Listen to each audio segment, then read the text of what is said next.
Um, Welcome to the second episode of this Sojin and Zhao's yapping session. session. So. As you can see today, the spring is finally coming. The sunshine is muy bien. Yeah, and I'm just happy that spring is coming. I know. I'm so sick of the winter. Winter was long in Japan. And cold. It was cold. It was depressing, not gonna lie. The gray sky. Especially without like a partner. Ah! So how was last week for you? My last week, what did I do? Nothing? Week, nothing. Honestly, I went Honestly? I went to Costco with my mom and bought which one? the one in like Kawasaki? Yeah, the one that's like near Haneda Airport. I went to that one too. Yeah, and then we bought a lot of food, and I organized my closet because spring is coming, and I read some books because I want to be a little more intellectual. I already gave up on that. But how was your week? I feel like I did something, but I cannot remember them. See? Yeah. So, I guess it's life. Life is lifing. I'm just lifing, yeah. Okay. Okay, today we're gonna talk about university and just show you how we're thriving in our university life. Are we thriving? At least fake it till you make it, honestly. True. So, how did we get here? How did you get here, Keio? A lot of mistakes. Maybe you can start first. Okay. How did you get here? I went to an international school, and honestly, it's like one of the easiest ways to get into a Japanese university because international schools in Japan, they tend to go to pretty good university because it's a path that parents kind of set for you. Yeah, and also I feel like only the good universities have the English program. Yeah, so for me it was less pressuring. Of course though, I did have a lot of pressure in my senior junior year because I had to get good SAT and TOEFL, but compared to Korean system like Suneung or Suneung? Is that how you say it? Called the Korean college examination? Yeah, Gaokao in Chinese, where it only gives you one chance. I think it was less pressuring because just SAT and TOEFL does provide you multiple chances to retake the test over and over again. Yeah, that's actually kind of good. So compared to the traditional Korean and Chinese ways of entrance exams, I think it was easier for me to get into Keio. If I'm being really honest. But of course, in order to get good SAT, good TOEFL, good essay, I did have to spend my time and energy in there. I see. Yeah. So for me, I was actually gonna do the Gaokao, but my parents just asked me if I want to come to Japan. After that, I started learning Japanese, and then I came to Japan to a language school, and I learned Japanese, and I was preparing for the EGU. It's an examination that only for foreigners to take. And anyway, I took it twice, and I wouldn't say I did a bad job. It was okay, honestly. And I do appreciate that it was the time that I learned Japanese the most. Because apparently my English is better than my Japanese. And either way, if I want to go for the Japanese admission or the English admission, I have to take TOEFL. So I took TOEFL, and then I was just why don't I just try ICT? And eventually I applied universities through both Japanese admission and English admission, and I decided from all the unis I got in, and then eventually mistake leading to another mistake, I got in Keio. So while you were in language school, you had to do EJU preparation? Yeah. How's the process like? So you come to a language school, and for me, it's just a place that gave me visa, gave me the eligibility to stay in Japan.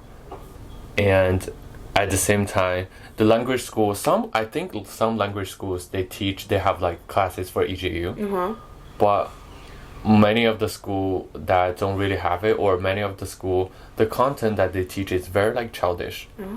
So there's only two ways: English admission and Japanese admission. So you gotta combine with your own situation to know which way do you want to go for? Because I knew that I was supposed to choose the English admission because my English is better than my Japanese. But still, the jiku that I consulted with, they recommended me the Japanese admission. So that's where I kind of wasted my time a little bit. So if you want to get into Keio, what would your advice be? Just get good scores, honestly. I think Keio cares, especially Pearl, put a lot of like emphasis on TOEFL and SAT, those kind of stuff. Right. And yeah, you do need to get certain amount of TOEFL and SAT score, but I do think that essay also plays a big role. And for me, in order to write a good essay, I really did participate a lot in different extracurriculums throughout my 4 years of high school. And I think that really helped me to write a thoughtful essay, in my opinion. But for me, I was more like fake it till you make it.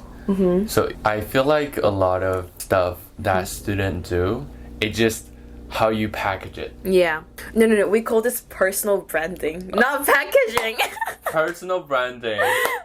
Yeah. So because I did go to a local high school, and the local high school in China, they don't care about what you did at all. They just care about the score of your gaokao. So I did not do any extracurricular. Yeah. So in my essay, I was just talking about what I have experienced and what I want to achieve, and then faked a lot of bullshit. So that was like a little bit about admission. Do you want to talk about like just Keio in general, like school subjects, major, professors? Let's give some insight of how Keio is like, how Pearl is like. How is Pearl for you?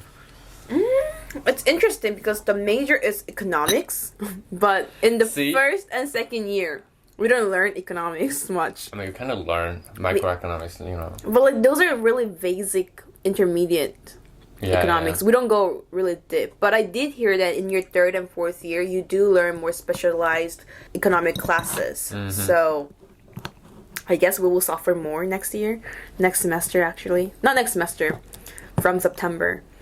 I mean, every class for me is suffering. Except for swimming class programs. Please sign up for the swimming class. Is it that good? Well, I like it. I couldn't swim. Like in my hometown, we don't have that much river either. But I learned how to swim there, and I love swimming. Love it. I love it. Yeah. I feel like the biggest thing that I was really scared of before entering Keio Pearl was that because Keio promoted their program as like economic class, I genuinely thought that they were only going to teach economics only. But that was misconception. Because in first and second year, we also did learn about other liberal arts and other STEM majors. And I really liked learning about like sociology, ethics, like literature classes. So don't be too scared, even though like Keio Pearl promote itself as like economics. It's not. That's not They're it. trying to package. Yeah, they're trying to package it well. But in reality, you do learn all the basic stuffs in first and second year. It's not only concentrated on economics. Yeah. And that's something that I wish I knew in my senior year so that I would be like less worried about it. How do you feel about that? Do you feel happy or do you feel a little bit betrayed? Yeah. I was pretty happy because I'm not an econ student. Like, I don't love economics in general. It's just that I came to Keio just because it had a good name. And also, I did not have many choices to begin with, you know? Like, yeah, as we mentioned earlier. Yeah, as we mentioned earlier, it's not something like, I wasn't really interested in STEM majors. And I wasn't really interested in, like, I don't know, like literature or like media designs. So there was no point for me to go to Waseda. And Keio only had two options, either Giga or Pearl. But I felt like Pearl will give me more opportunities in the future, so I just chose Pearl. So yeah, I'm generally happy that Keio does provide well-rounded courses. From 0 to 10, how would you say Pearl is academically? Academically, 4. Let's hope Keio is not watching this video. Because I gotta be honest. But honestly, I think it kind of deserves a 2. I mean, like, so far, first and second year, if you study like really hard for like 1 or 2 weeks, you will be able to pass. Yeah. Even if you didn't attend any classes. Because I also do tend to like cram before like exams, I You learn work pretty hard. I do work pretty hard, but I actually kind of do cram a lot at the end as well. So at the end of the semester, when I ask myself, so what did I learn about economics? I can't really answer. But if you ask me, did you learn a lot of Chinese? I would say yes. No. Here's the pro thing. Yeah. I heard this from a lot of pro people. Yeah. They feel like they learn more foreign language. Yeah, for than sure. econ. Yeah. Related stuff. Yeah. At least in the first, second year. Yeah. So for the first, second year, it is mandatory for us to pick up a language that you don't know at all. And I picked Espanol. She picked 汉语. 汉语. Yeah. Yeah. That is something that we actually need to work really hard for. Because in first year, you will have the language course 3 times a week. And each class is like 90 minutes. So that's like already like 270 minutes Compared per to week. the econ major one, Yeah. have Once a week. once a week. Yeah. So in first and second year, be prepared to learn a new language. And I don't know, try to have fun with it, I would say. Yeah. Among all the classes that you took, which one is your favorite? Favorite course or favorite professor? Or you can tell both. Well, favorite courses were gender studies that we took in first year. Really? Yeah. It's purely because I like the contents. In terms of good professors with good contents, I really liked sociology. When you said that, I already knew that you were going to say sociology. Really? I really like sociology and area studies in Japan. I want to take that Yeah, one too. both of them talk about the social issues around the world, and it was just really interesting. And I think the professors were really, they were really passionate too. They were willing to teach. They were willing to listen to the students, and it was very like discussion based. So I really liked it. Yeah. What about you? Do you have any? Swimming. China. Yeah. On the red notes, a lot of people are questioning, oh, so you're in Japan, you enter a Japanese university in an English program. Do the professors have a really thick Japanese accent? Older professors, they tend to have thick Japanese accents. But the thing is, I always feel bad for them because I know that they have a lot of knowledge. In Japanese. In Japanese. But they always have such a hard time conveying those ideas because of their lack of English ability. And I know, I can tell that they studied a lot. It's just that they cannot show their 100%, their like full knowledge. Yeah. When I was in high school, another dilemma that I had was choosing between the American colleges and Japanese colleges. What kind of advices would you give it to the students or to a person if a kohai comes to you and be like, oh, I got into both American and Japanese colleges. Which one should I choose? For example, if you're an American and if you really like Japan, you want to come to a Japanese university to study, so you're deciding either the unis in the States or the unis in Japan. I think both are fine, because after the uni in Japan, you're gonna shishoku, like you're gonna get a job in Japan, you're gonna live in Japan. So since it is the environment that you like, why not? It could be a good kikake, good opportunity for you to come to Japan. But if you're Asian living in Asia, and who doesn't have the American passports or green cards. Yeah, and also on behalf of Chinese people, so I do have, so another part of my family is super rich, so they all study in the States. The problem that I know is that it's, first of all, the money. So yuan is relatively kind of weak, so everything you purchase or even the tuition is very expensive for Chinese people. One thing that I noticed was that a lot of my Korean friends or Japanese friends who went to the States tend to come back within 1 or 2 years because they realize that even if they study there for 4 years, they will never be able to get the green cards or the working visa. And that's really harsh, right? Like, they spend a lot of money to stay there, but they wouldn't have the chance to even stay there. So they decided to all come back because they thought they would have a better chance to get a job in Japan. So that's one thing that I wish like you consider before deciding to go to like universities in America. Yeah. But once again, everyone has their own different situations, different financial backgrounds. So if you have the family who can support that, go for it. But I wouldn't do it for myself. Yeah, me neither. Yeah, I wouldn't recommend my younger brother to go to American college just for the experience, because that experience is a little too expensive. Yeah. But my personal opinion, you want to talk about peer relationships? Oh, peer relationship. Wait, can we talk about the difference between high school friendship and uni friendship? Yeah. Wait, do you want to go first? I mean, oh my god. So because I studied in the local high school in China, everybody was just so hardworking on the Gaokao. Like, a lot of people got depression. Oh shit. A lot of people, like, losing their hair. A lot of people, like, they cannot get enough sleep. That's normal. Oh. And some people even suicided. Oh my gosh. Because too much pressure. Yeah. But because I decided that I was gonna come to Japan on the second year of my high school. When they were really studying for us, it's like non-pili shiteta. Like dun, dun, dun, let me have my tea, something like this. But it is kind of toxic environment where everybody just focused on their own study. And yeah. Anyway, I do appreciate that I did have like a few best friends back in high school.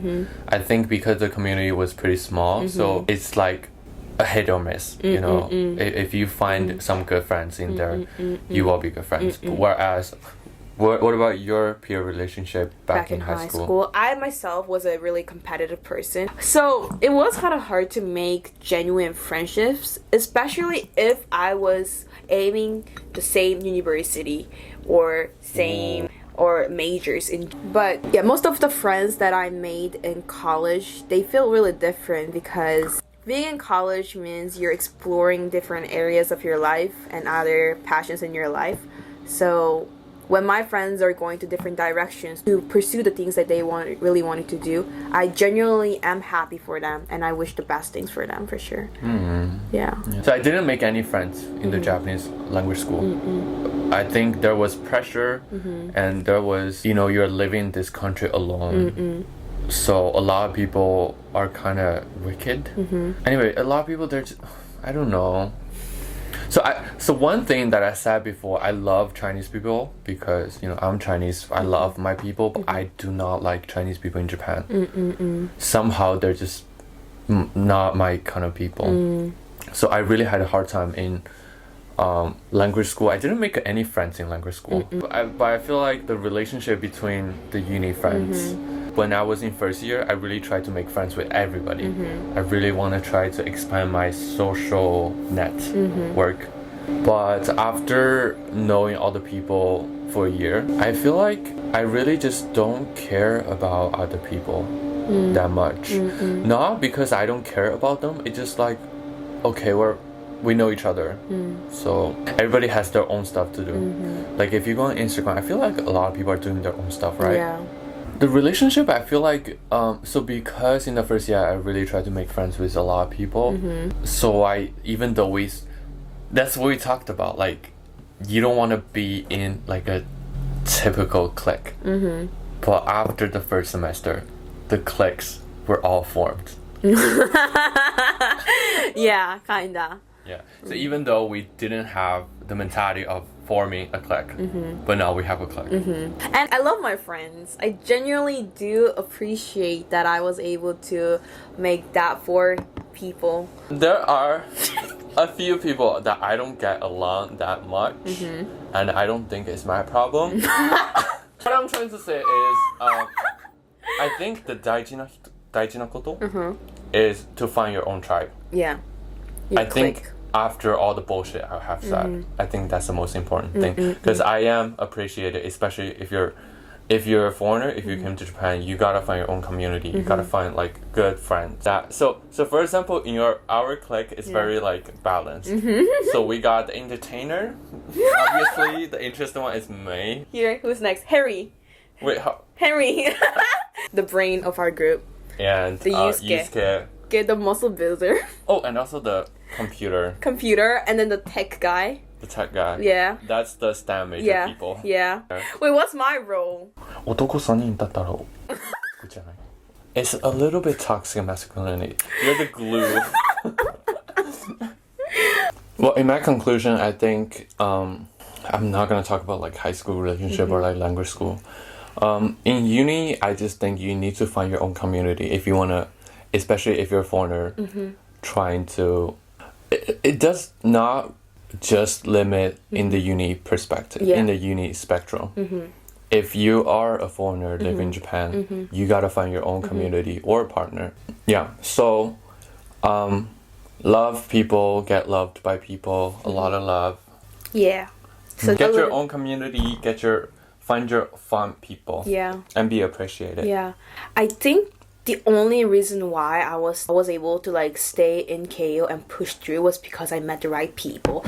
And a lot of people, that's just something that I wanted to say. A lot of people told me that, you need friends, they're like business people. You will not talk to them again once you graduated from uni. That was the biggest, like, comments friends or like senpai said. But I don't think that's true.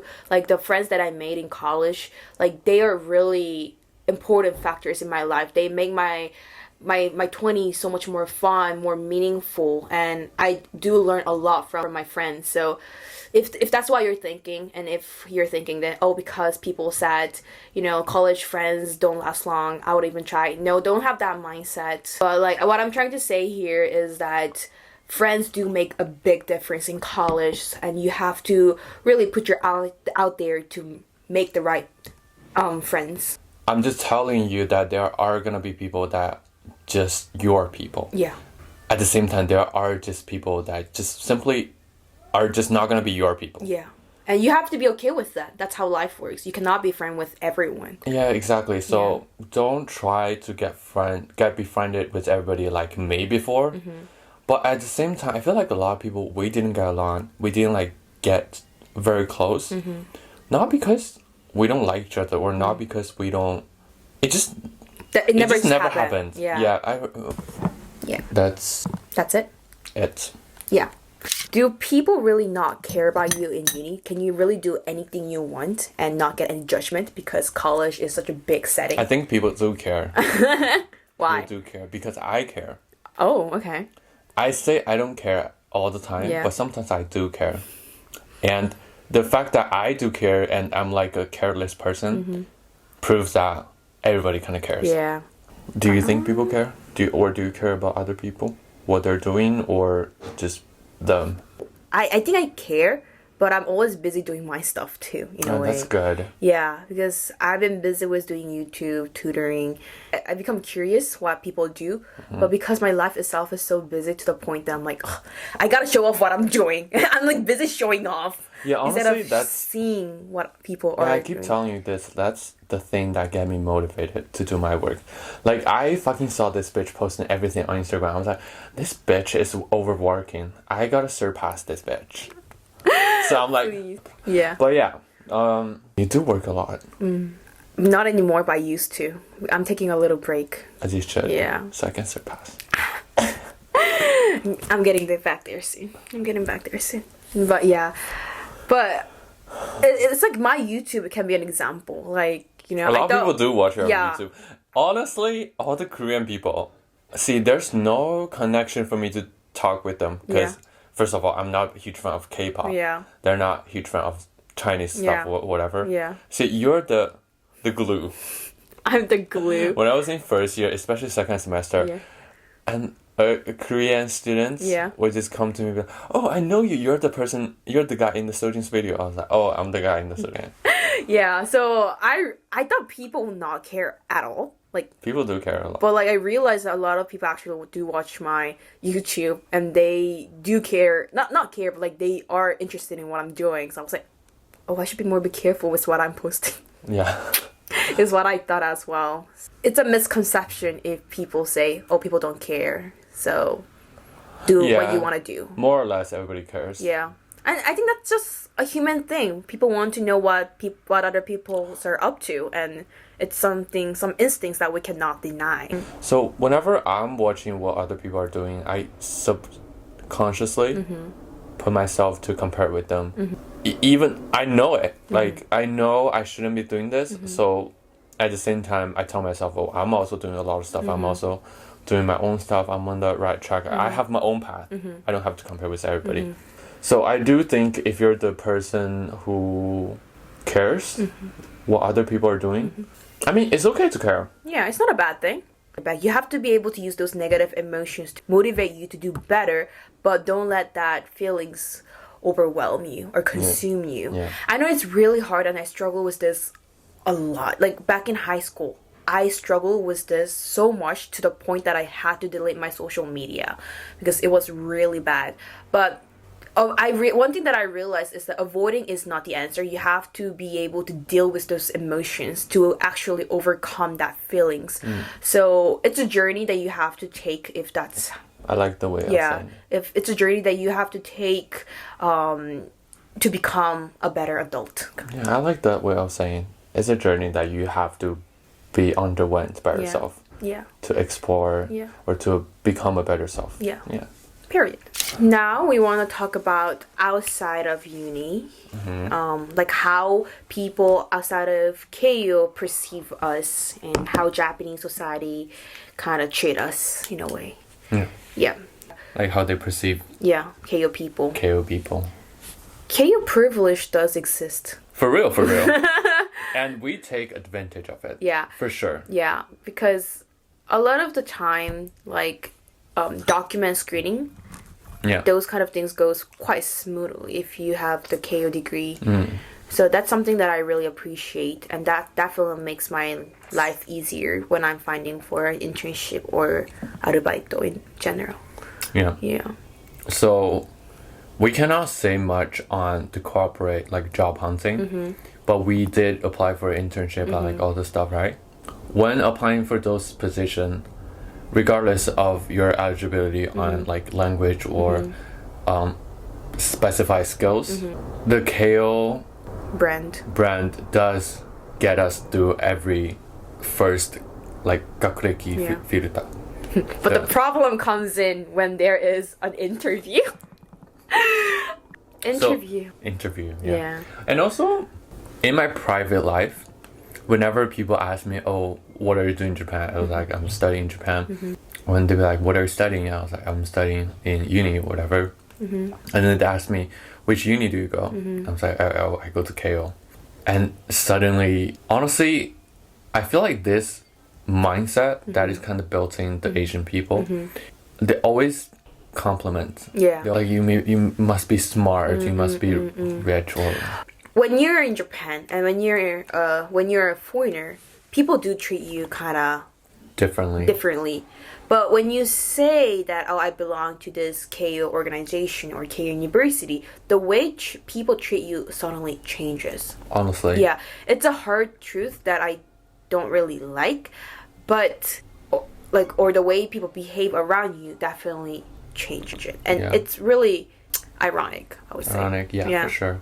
Just because you go to this specific school or university, it doesn't guarantee that you're automatically like smart or better than others. Like we all know that because as Keio students who are going to Keio, we know how students really are. Like we know some like dark sides of Keio University as well. So we know that just because you go to Keio, it doesn't mean that you're automatically smart. But the way the society, especially Japanese society and older generation, see you or treat you will change depending on you which university you go to. So last but not least, if you are wondering which university to go to, for you, we just want to share a few stereotypes of each like big universities in Tokyo. And I just want to let you know in advance that this is not the accurate description of the university. It's just the stereotypes that a lot of Japanese or international kids say. So take it with a grain of salt. So what's the image of Keio people? Let's start with Keio people. Let's start with Keio people. Bougie, fancy, rich. Which when I was in first year, I didn't think that's accurate, but now I sort of getting it. Like, for example, where do Keio people hang out? Fancy places. Fancy places. Do you go Ebisu, Meguro, Omotesanto, Mita? Yeah, so in that sense, I think I should have gone to Waseda. I don't know. Yeah. So Waseda people always hang out around Takanobaba, right? Yeah. And you know Takanobaba is my hometown. Yeah. So I was really having a hard time to decide, either go to Waseda or Keio. Yeah. Right. Wait, what's your perception on Waseda? What's the people, they study hard. Like, they actually study hard. Really? Yeah, that's the image that I have. They study hard, and they are more down to earth, and they're more like 조熱がある. They have passion for studies. Yeah. It's the vibe that I have. In China, we do say that Keio is more left wing, and Waseda is more right wing. Really? So yeah. So actually, the atmosphere, even though it's ranked to best private university in Japan, the vibe is totally different. Yeah. So if you want to take that into account. Yeah. Okay. The next one. What about Todai? Todai. The best one, undeniably. They're hella smart but boring. Is the image that I have. Yeah, I think that's a pretty. But like, we went to a Todai Halloween party, right? And a lot of Todai people were not that boring. Like, they were actually fun. Were they not? Were they boring? I think I was entertained just because I was drunk. They do have the stereotype that they're more academic. They're more like nerdy. Nerdy academic. Yeah, I can imagine that. Okay. And Sophia University? So my image is like a lot of returning. Yeah, for sure. I don't know why, even though it's co-ed, I don't know why, but like I have a lot of like returnee girls with fluent English go to Sophia University. Yeah. And also their location is pretty central, right? Where is it? Yotsuya. Yotsuya, so. Yeah, like I have a very fancy image of Sophia University. The reason why I should talk about Sophia that much was that Sophia was my first option for applying to. You didn't get in? I didn't get in Sophia. Jeez. And you got into Keio? I got into Keio. So Sophia, you're lost, and I'm gonna shit talk you for the rest of my life. Okay, so that's the end of our second episode. I hope you enjoyed it. And yeah, thank you guys so much for watching, and I hope to see you guys again in our next episode. Bye! Have a good spring time. Have a great day or night.